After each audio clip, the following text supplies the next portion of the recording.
안녕하세요. 스텔라디오입니다. 너무 오랜만에 영상을 찍고 있어서 살짝 적응이 되지 않고 있는데요. 제가 쉬는 텀이 너무 길었죠? 사죄의 말씀을 드리겠습니다. 그동안 정말 많은 일들이 있었고 6개월 동안에 어떻게 지냈는지를 먼저 이야기를 나누고 새로운 컨텐츠들을 준비하는 게 맞을 것 같다고 생각이 들어서요. 일단 급한 대로 제가 패드에 이제 월별로 뭘 했는지 급하게 써보기는 해봤거든요. 일단 거슬러 올라가서 6월부터 시작을 해보겠습니다. 제가 지금 이렇게 앉아있는 구도는 몸이 성치 않아서 소파에 지금 들어누워 있는 상태고요. 그리고 제가 너무 들어누워 있는 것만 찍으려고 하다 보니까 밑에서 아이패드 그냥 이렇게 켜놨어요. 6월로 돌아가 보면 올해 미국은 작년보다 많이 덥지는 않았던 것 같아요. 오히려 작년이 훨씬 많이 더웠고 6월에는 이제 저희가 미국에 정착하면서부터 약간 매년 여름에서 가을마다 연례 행사처럼 방문을 하고 있는 에어쇼를 다녀왔습니다. 올해 에어쇼는 미시간에 있는 큰 군부대에서 하는 에어쇼를 6월에 다녀왔었고요. 미시간에서 하는 에어쇼가 무료였어가지고 되게 기대를 안 하고 갔는데 맨 마지막에 이제 썬더버드가 맞을 거예요. 썬더버드라는 그 고개 공군들의 공연을 보고 와, 무료의 퀄리티가 이럴 수가 있구나. 역시 미국 이러면서 넋을 놓고 봤었는데요.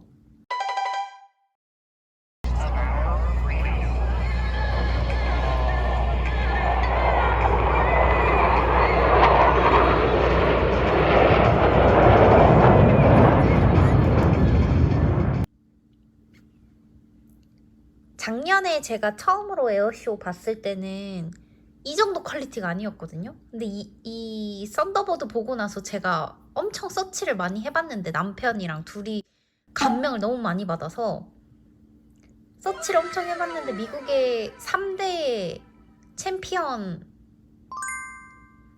멤버 중 하나이더라고요. 그래서 미국에 오시는 분들이나 살고 계시는 분들은 시간이 맞는다면 이 연례 행사처럼 이 에어쇼에 어떤 팀이 와서 공연을 하는지를 볼 수가 있어요. 그래서 이제 2025 에어쇼 이런 식으로 연도별로 에어쇼 검색을 해보시면 어느 곳에 누가 온다 이런 거를 스케줄을 알 수 있거든요.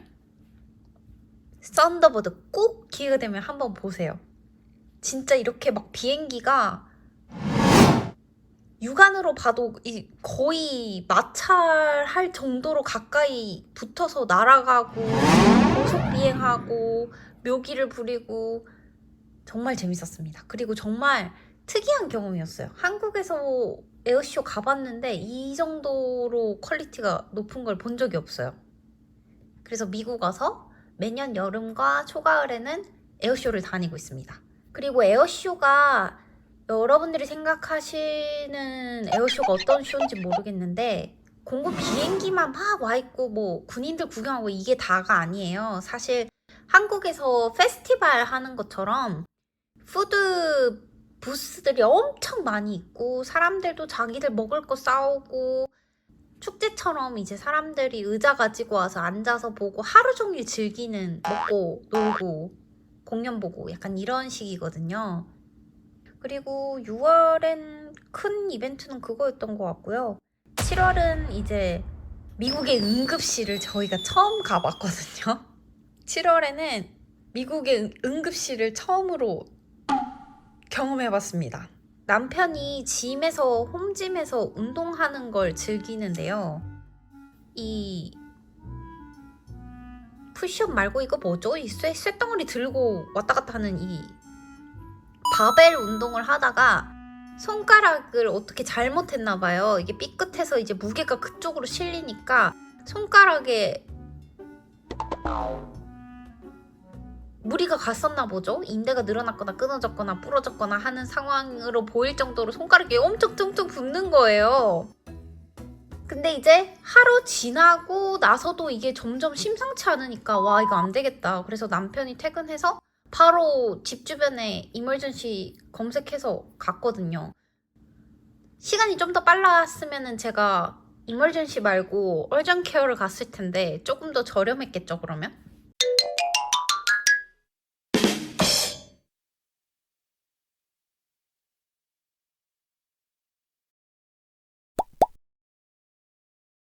어쩔 수 없이 응급실을 갔습니다.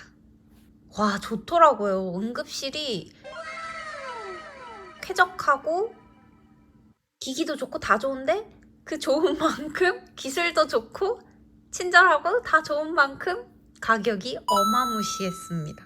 와, 미국에선 다치거나 아프거나 하면 절대 안 될 것 같아요. 다행히 남편은 그냥 인대가 좀 파열된 것 같다고 무리하지 말고 쉬라고 해서 한 2주 정도 고생 좀 하다가 나와서 다시 운동 지금은 열심히 잘하고 있습니다. 그리고 7월에는 이제 여름에 시카고를 또 만끽하려고 갔고요. 제가 시카고에 가면 늘 들르는 곳이 쉐드 아쿠아리움이거든요. 시카고 여행 오시는 분들 중에 아쿠아리움 좋아하시고 관심 있으신 분들은 꼭 쉐드를 가보세요. 정말 좋습니다. 저는 벌써 2번인가 3번인가 다녀왔거든요. 시카고에 살고 있으면 제가 연간 회원권을 끊어서 쉐드를 항상 가고 싶은 마음이 굴뚝 같답니다. 가까이에서 벨루가랑 돌핀을 볼 수 있는 게 정말 큰 장점이고요.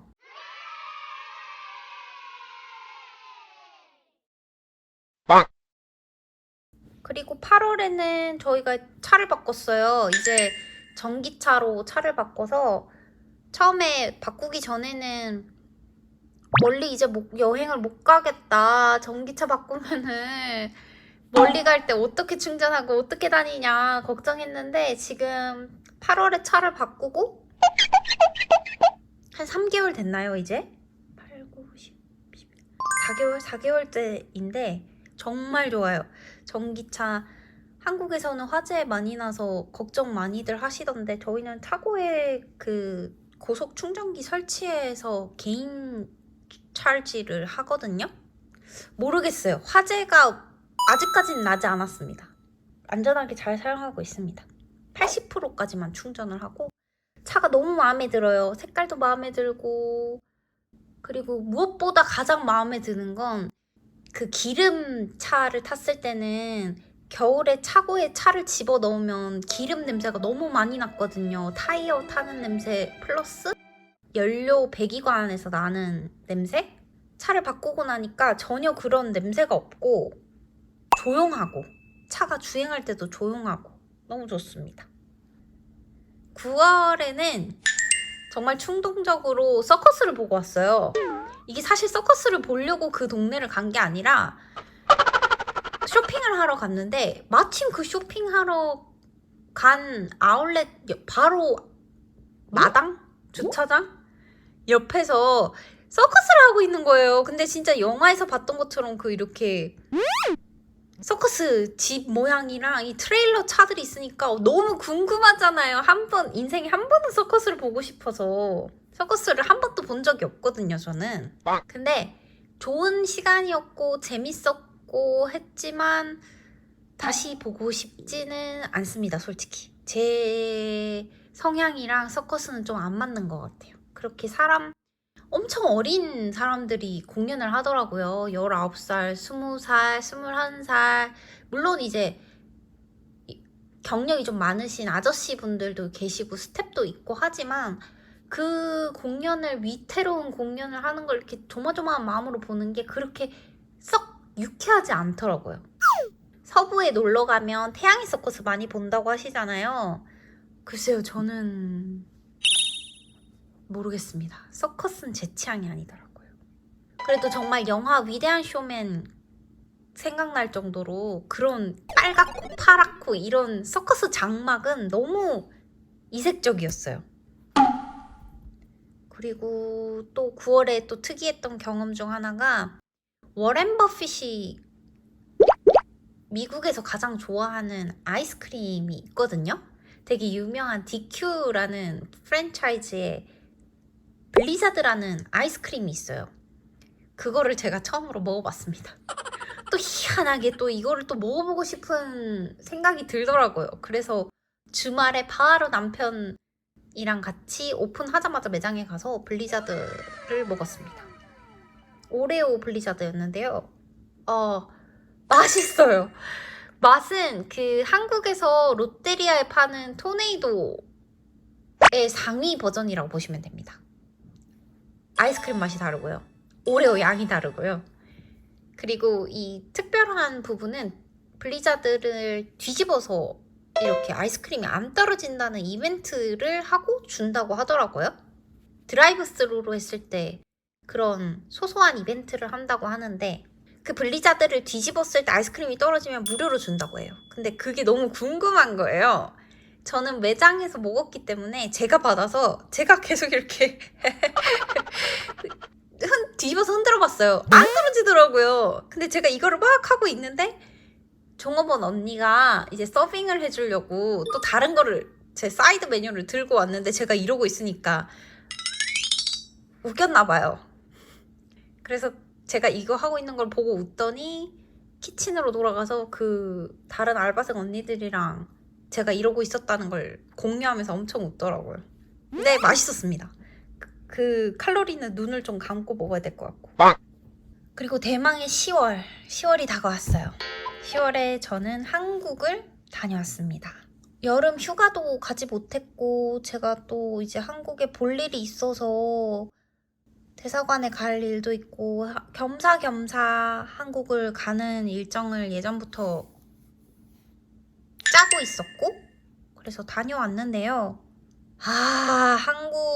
한국이 좋았다고 말을 하기에는 2년 만에 간 한국이 조금 많이 변했다고 해야 될까요? 2년밖에 안 지났는데도 많이 변했더라고요.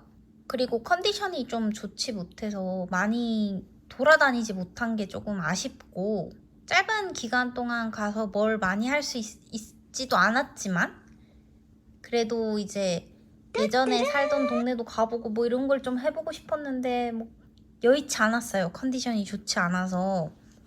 그 가장 큰 이유가 제가 임신을 했습니다.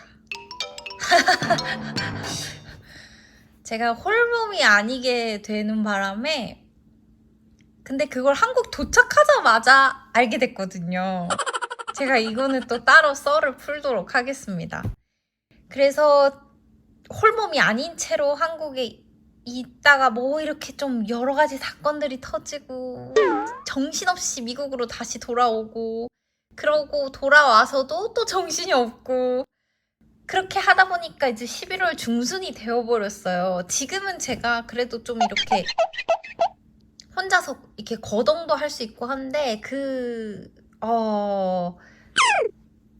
10월 말까지만 하더라도 저는 진짜 너무 힘들었고 좋지 않았습니다. 그래서 복귀가 많이 늦어진 점 양해해 주시고요. 제가 지금도 찍어야 될 컨텐츠들이 많이 있는데 미뤄두고만 있었어요. 이제 좀 컨디션이 좀 올라와서 말도 좀 할 수 있게 됐고 핸드폰을 들고 있을 여력도 있고 차근차근 에피소드별로 하나씩 풀어가 보도록 할게요. 한국에서 쇼핑한 것도 어떤 거 사왔는지 알려드리고 이제 앞으로의 저의 생활에 대한 변화? 라이프 스타일에 대한 변화? 여전히 쇼핑하는 것들? 이런 것들도 좀 소개를 해드릴까 합니다. 천천히 많은 이야기 나눠보도록 해요. 6개월 동안 별거 없었지만 별거가 많았죠? 여러분들 어떻게 지내고 계셨나요? 저에게 가장 큰 힘이 되었던 댓글 써주신 너무 감사드립니다. 제가 그때 당시에도 진짜 비몽사몽으로 누워있으면서 댓글 알림을 들어가서 읽었는데요. 너무너무 감동적이고 감사하고 빨리 다시 회복해서 영상을 찍어서 올려야겠다 이런 생각이 들게 해주셨어요. 정말 감사해요. 이제 앞으로는 꾸준히 계속 만나도록 하겠습니다. 컨디션이 많이 좋아져서 이제 편집도 할 수 있을 것 같아요. 제가 책상에 앉아서 뭘 할 수 있는 컨디션은 올라와야 이걸 편집을 하는데 그게 아예 안 됐었거든요. 계속 누워있고 잠만 자고 거의 하루에 20시간 잔 것 같아요. 자세한 에피소드는 따로 제가 만들어 보도록 하겠습니다. 오늘은 그냥 짧게 6개월간의 근황을 알려드리고 이렇게 소파에 건방지게 누워서 영상을 찍어 봅니다. 네, 그러면 이제 앞으로 계속해서 꾸준히 만나도록 하고요. 오늘은 여기까지 할게요. 안녕.